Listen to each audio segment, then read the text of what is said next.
Hi, good afternoon, everyone. How you doing?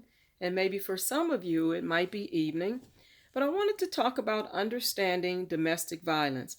Now, I'm on the West Coast, so I know that some laws may be different, but I just wanted to give an overview, of understanding domestic violence. I have a survivor's guide. It's a handbook. And so I want to talk about what California defines as abuse, but we can all Google abuse, but basically it's intentionally or recklessly causing or attempting to cause bodily injury or placing another person in reasonable apprehension of imminent serious bodily injury to himself, herself, or another. Because, lately we've talked about domestic violence and you hear it a lot, and it's come up in the last, few years or a couple of years about what domestic violence really is and if someone has really suffered domestic violence at the hands of their abuser. And we call it perpetrator, but abuser. So, domestic violence is the term applied if you are abused by your spouse or former spouse or someone you live with or used to live with, someone you are dating or engaged to, or someone with whom you have had a child. Domestic violence against a spouse or partner can take many forms, a number of which are I'm going to go over with you. You may be a victim of domestic violence if your partner hits, kicks, slaps, or shoves you, is extremely jealous or has an explosive temper, throws things at you or breaks things in anger, criticizes, threatens, or blames you frequently, or tries to control your behavior or forces you to have sex.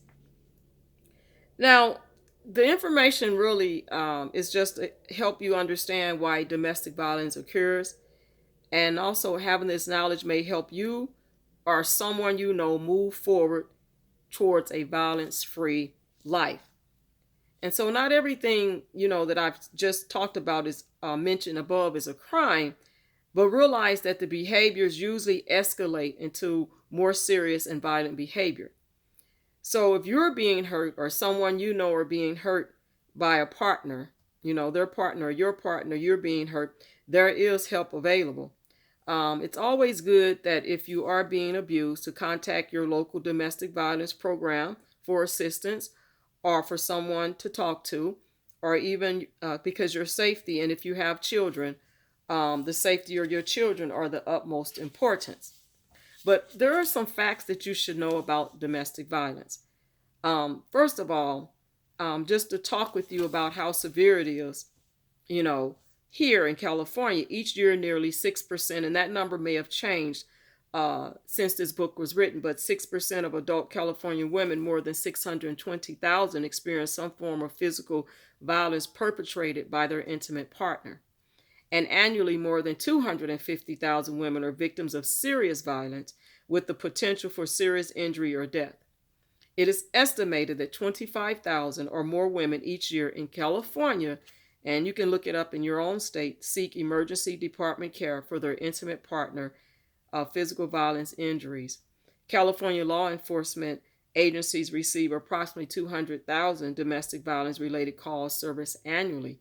And statewide, as of in 2001, 176 murders were committed with domestic violence as the contributing circumstance, but we know that that number has far exceeded that, and approximately 52,000 arrests were made for domestic violence related incidents, which again, that number far more has exceeded that. So I don't want that to be, the numbers to be cut in stone, because we can actually go back and do some research and look at the numbers, and I'm sure they have increased since then and elevated. But nationwide statistics reflect that 1 out of every 3 Americans have witnessed an incident of domestic violence, and the prevalence of domestic violence is staggering throughout the nation. So we know that domestic violence doesn't just happen in one state or city or community, but it happens across the nation with domestic violence. And there are some characteristics of domestic violence, like violence between partners in a relationship may be triggered by numerous factors, including stressful or frustrating life situations. And that's the thing too about life situations, how if a person growing up has a good support system, and if they have adults that are mentors to them, stressful or frustrating life situations can be handled a lot simpler or easier if you have that. So, such as a loss of a job, financial problems, or pregnancy, that can, you know, trigger domestic violence. Role changes. Say the woman starts school and she wasn't really starting school, she was just at home, or she starts school or she gets a job. That may impact the batterer's sense of control. And it's not just men that are, you know, abusive. There are women that are also abusive as well, which I am very well aware of that. That it's not always men that are abusive. It's not always men that hit women. A lot of times there are women that hit men, and men will cover up to protect themselves, not to hit the woman back, because they've been raised not to, taught not to, and they don't want to go to jail. So they don't hit the woman back. And sometimes men will restrain women to keep them from, you know, injuring them. And that can be a factor, you know, with legalities when it all comes out with who started what, who was the aggressor in the situation or the relationship. And we find today that it's not just men that are the aggressive. A lot of times it is women that are the aggressive, because sometimes women are insecure. They lack self-esteem and self-confidence. And so they can become the aggressive in things that could trigger them. Also, when a woman has suffered things or been through some things or didn't have good male role models in their life, they can also be broken. And this is one of the things that I see a lot of, is that a lot of times women get involved in relationships and they are broken. They may not know how broken they are, but they are broken. And then they get in a relationship and attempt to try to live a broken free relationship, but yet and still they are broken. And then children are children are made out of the broken person. And you have a broken person or two broken individuals, and the man may not have grew up with the father in the home, and he doesn't know how to he didn't have you know, positive role models or examples. So now you have two broken people in a relationship, and then a baby is made, and now you have two broken people, and now you have a baby that, you know, is innocent. And so now you're dealing with abusive behavior with two individuals that didn't know the extent of their brokenness, and they tried to make some sense out of their life by getting involved in a relationship with someone, and it goes sour. And so there's a lot of different triggers. Another one is use of alcohol or drug abuse, which may increase abusive behavior. Attitudes and beliefs on the part of the batterer that rationalize abuse, show the woman who's boss, or a little slap is good for her. And, you know, sometimes women, you know, hit men and slap them around, you know, because they're angry and things like that, or sadistic personality of the batterer, and mental or physical disorders. So it's not just men being the aggressor or batterer, women also as well. And we see that today with a lot of women being the aggressive when they don't get their way. And when they don't, when the relationship goes sour, they want to hurt the man and do all type of things. And we've seen many stories of women acting out as well, you know, when it comes to abuse.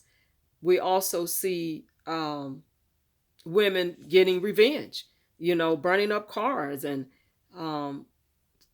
you know, making up stories that the man did this to them and did that to them, and gathering stories that they've heard from others and compiling them together to do videos and speak out on social media platforms. And we know that sometimes it's there, you know, we know, not sometime, but we do know that there's always another side to the story. And so just because someone come out and speak first doesn't mean that we should believe it right away. because that's one of the things. If you file first, if you speak first, if you tell your story first, you tend to gain the public's trust and engage the public. But yet and still, there's always another side. And I think if we're being fair and just within ourselves, then we will not automatically jump to conclusions. We will not automatically prejudge the situation without really hearing the whole story about what transpired. And so while domestic violence is not hereditary, it has been shown to be learned behavior that is often handed down from one generation to the next. And that's the thing too about domestic violence. It can be handed down from one generation to the next. It could be a stronghold. And so many adults who experience abuse or family violence during childhood now accept it as a normal part of life. And that's not something that you have to accept as it's a normal part of life. But again, we have to also distinguish between domestic violence, abuse, and if the relationship just didn't work out and you have a broken heart because the relationship didn't work out, or your expectations did not they failed you, or the relationship did not exceed or meet the expectations that you were hoping or desiring or looking for or seeking or pursuing. And so therefore you are angry and you are disappointed and downtrodden and heartbroken. And so now you want to come out and say things against the male, saying that he, abused you, when in fact, it was just a matter of a bad relationship that went sour.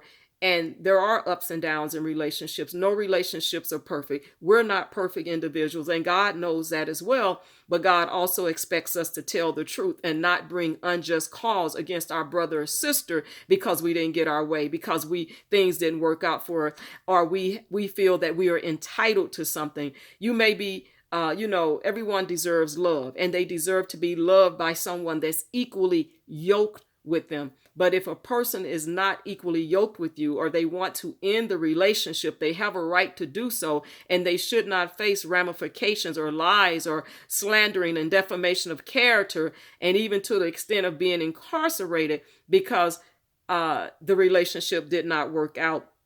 And because there were some expectations, or someone felt entitled, or some people feel entitled, it shouldn't go that way. But we know that life is not perfect, and we know that we're looking at a corrupt judicial system. So we have to look at those things and factor those in. But getting back to what I was saying, in fact, some men and women do not even realize that physically assaulting their spouse is a crime.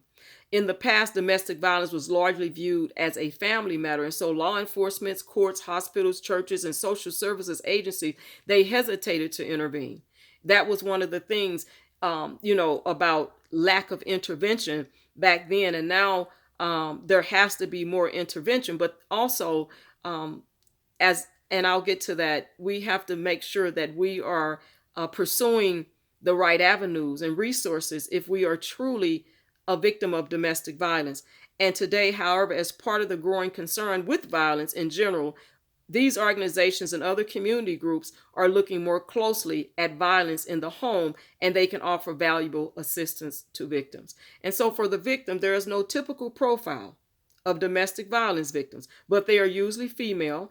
And now we have to include men in that, because there was a time that even men that were being abused didn't want to speak out. And your grandfather, or an uncle could be have been subjected to domestic violence, and you may have been told a story, or you may have learned of it if they passed on, and you may have learned of it later that your uncle or your father or your grandfather was a victim of domestic violence. And sometimes it could be your own sons and nephews, dealing with domestic violence. And it may come out sooner or later. And we have to let men know that it's nothing wrong with reporting domestic violence and calling 911, because as a man, you want to protect yourself as well. And you want to make sure that they don't hold you and you're falsely accused, because again, the typical profile is for a male to be the aggressive and to be the batterer in the relationship. And it could be anywhere: young, old, single, married, professional, unemployed, rich or poor.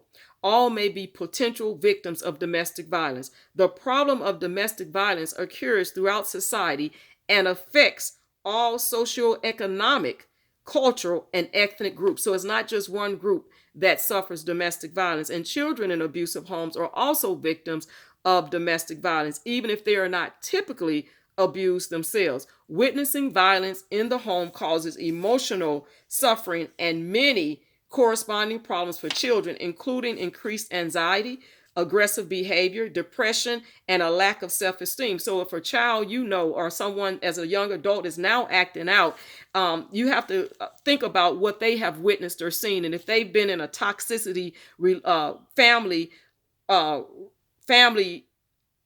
situation or relationship, or in a home where they've seen this type of aggressive behavior, then guess what? They may act out and show those type of patterns as well.